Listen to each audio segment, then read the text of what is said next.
and looping them for several years. If I recall correctly, you wanted to know what criterion we use for the selection of those 20 students. Yes. Was that one of your questions? Yes, sir. Okay, we're flexible in that. It would be ideal if they were the quote unquote in the top quartile of the class. But what I've been recommending in my workshops nationwide is that we're challenging principals. Give us your 20 most challenging fourth grade male students and give them to us for 4 consecutive years for 5th, 6th, 7th, and 8th grade with teachers like you, Dwayne. So can you imagine if we had 20 of our most challenging students and they had you for 5th and 6th grade, and then they had Phil Johnson for 7th and 8th grade, we're going to see a tremendous increase in test scores. And this would set to rest this notion that because they're Black and male and fatherless, that the children are broke. No, the children were never broke. The problem was they were never given master teachers and coaches for consecutive years. So to answer your question, Dwayne, it doesn't matter to us the background of the students at all. Better yet, we want the most challenging students to show the school the importance that they can make on the impact of students. Okay, thank you. Thank you. Mr. Keep up Jones. the good work. Mr. Conway, you had a question?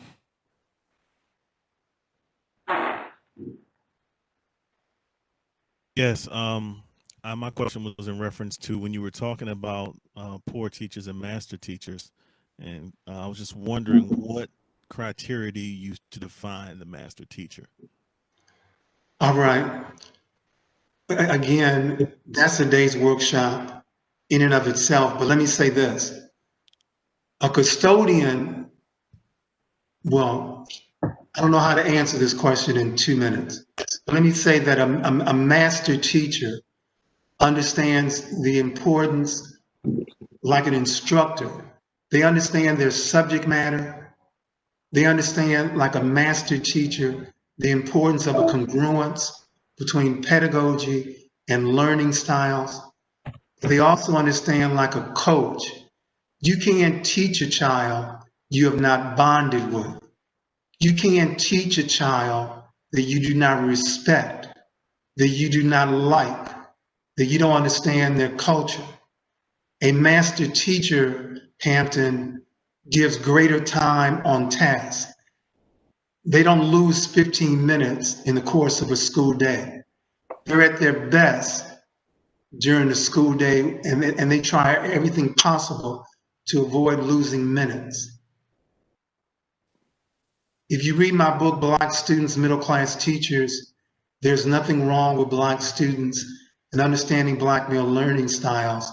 There's more answers in those 3 books. I apologize, Conway. Thanks for the question.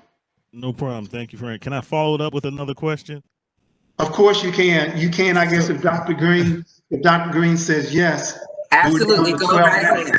So along those lines, I guess I'm wondering, I'm thinking about the administrators who don't necessarily know what to look for and how you go about making, and you might have, I'm sure your book contains some of it. So even though I'm thinking about how to define it, how do you go about making sure administrators, if they're the ones responsible for pointing out those people and choosing those people and making those decisions, how do you get administrators? Because if you ask different administrators, you're going to get different answers.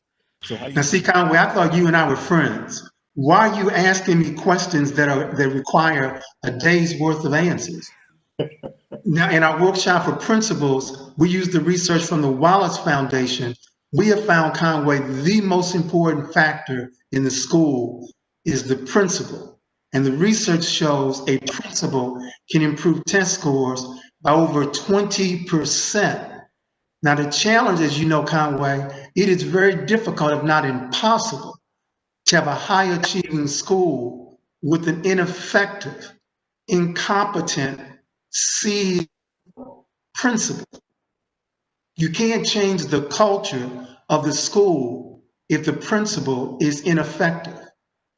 And that's why you notice my first solution, whether it was Black males or Black females or African American students, Hispanic students, the first solution I always give is the building principal.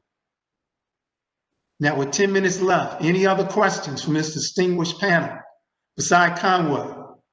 Mr. Jones had some additional questions. Wait a minute, hold on. To the females, why are the males dominating this Q&A? Before we continue, I've been criticized so many times that much of my research has looked at the males. So Dr. Green, my two latest books are for the females. One is titled Educating Black Girls, and the other one is titled Raising Black Girls. For homework, listen, I want you to write this down. For homework, Black males score 16.7 on the ACT. Black females only score 17.1 on the ACT. But there are over 1 million more Black females in college than there are Black males. How can 3/10 from 16.7, I'm sorry, 4/10 from 16.7 to 17.1, how can that explain over 1 million more Black females in college? That's a homework assignment. Now my email address, because I gave you about 7 questions. My email address, I'm serious about this now. The nerve of you waking me up at 5:30 in the morning, Arizona time for this workshop. You all could have had this workshop at 2 o'clock in the afternoon. I thought you all loved me. So my email address is jawanza@africanamerican-images.com. I expect to see those homework answers on my desk in my email box by tomorrow morning, 5:30 Pacific Standard Time. Next question with 8 minutes left. Mr. Williams had a question.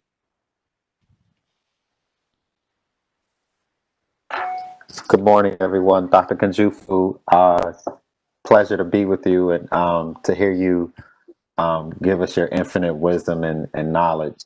My question is regarding, because I've read several of your books and in reading Changing School Culture for Black Boys, you in the first chapter talk about this notion of white affluent families having their boys school age 6. Is there any research that you could point me to on how boys do in starting kindergarten at 6 versus starting at age 5? Well, first of all, it's good to hear your voice, Desmond. You're a brilliant educator. You've been consistent for years. Thank you, sir. In the book Changing School Culture, there should be a reference to that. In Europe, they've been a strong advocate of single gender classrooms and schools, and their primary reason is that they acknowledge that there's a maturation difference. And as you pointed out, Desmond, white females want to give their boys the edge. So they will allow their 5-year-old girl to start kindergarten, but they will delay the entrance of their 5-year-old boy into kindergarten until age 6. They don't have any problems with their 6-year-old boy being in a classroom with 5-year-old children, because they want to make sure that their sons are not being unfairly compared to students who mature at a faster level. So there's good research coming out of Europe, out of private schools in America that have also done this for years, and also affluent neighborhoods. So please look at that book, Changing School Culture, for the reference. If not, I'll send you an additional reference or footnote to add on to that. Okay, thank you for that. 6 minutes left. Dr. Kunjufu, what do you say to, unfortunately, naysayers who say boys learn differently than girls? What do you say to the naysayers? Well, that again that's almost a week's worth of answers. You all, I understand, heard the research from Leonard Sachs, and he documented, and his research showed, regardless of the race of the students, there were twice as many females in AP, gifted and talented, honors classes than there were male students. And the research worsens if you look at the trans, if you compare white females to black males and their reading scores, their AP scores, their percentage of gifted and talented, it's not even close. When I mentioned the screens that I showed on gender differences, and I mentioned, for example, we know that boys have a higher energy level. I don't think any educator, especially white females, would disagree. Boys, regardless of race, bring a higher energy level to the classroom. The solution is not special ed. The solution is not Ritalin. The solution is not making boys sit still. It's allowing more of a tactile, kinesthetic pedagogy. And it is amazing to me how we don't have a problem with single gender classes if we call them remedial reading, if we call them special ed. But let us be proactive and create a single gender classroom before the problem starts. Then we're considered racist and sexist. And by the way, as you know, Dr. Green, when I recommended in 1978 single gender classrooms in schools, the two groups that gave me the greatest hell were the ACLU and the feminists, the NOW organization. But over the years, we've had an increase in the number of single gender classrooms in schools.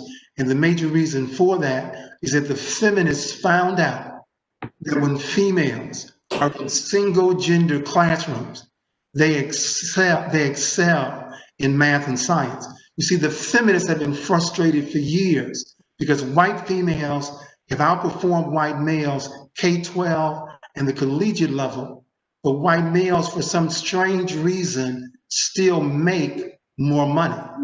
And that's driven by STEM.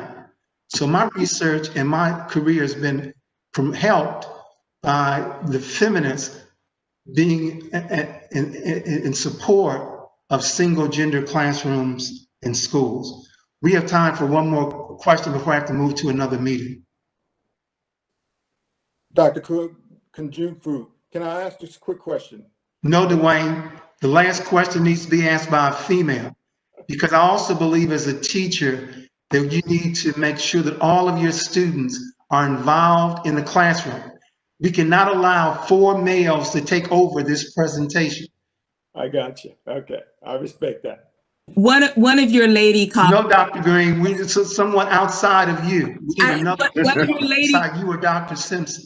one of your lady colleagues will ask your question, Mr. Jones. All right.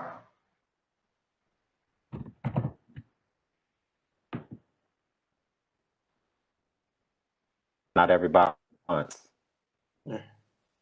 Come on, Mrs. Roberts, ask one of Mr. Jones's questions. You see it in the chat box? I have a question. I'm wondering, this is Andrea Kane. Andrea, So good to see you. Dr. Kunjufu, have been following you for a long time. I wonder if you could just spend a couple of minutes, I know you have to get ready to leave, but expanding on the notion of what happens or the implications of mama's boys, and I'm using the word, in classrooms. I know that's probably a day long. I know that's a day long. Another question that would take years to answer. We want to come back to Maryland and talk with your parents, but let me say this in closing. How long can your son stay in your house? There's nothing worse than a 40-year-old boy still at home with his mom. There are mothers who told their 9-year-old boy, "You are the man of the house." And boys believe that. They believe they're the man. And there's a power play going on, Andrea, between Black boys and female teachers. We call it the showdown. The power play on who's going to control the class. Because boys believe they're in charge of the house and the classroom because their mothers lied to them. A 9-year-old boy is not a man. We've enjoyed you, everyone. Keep up the good work. Hope to see you soon. Dr. Kunjufu, thank you, thank you, thank you. Thank you, thank you, thank you. And we must have you back to Maryland for that 3-day workshop that you were talking about. I mean, this has been awesome. Thank you and enjoy Thank your you.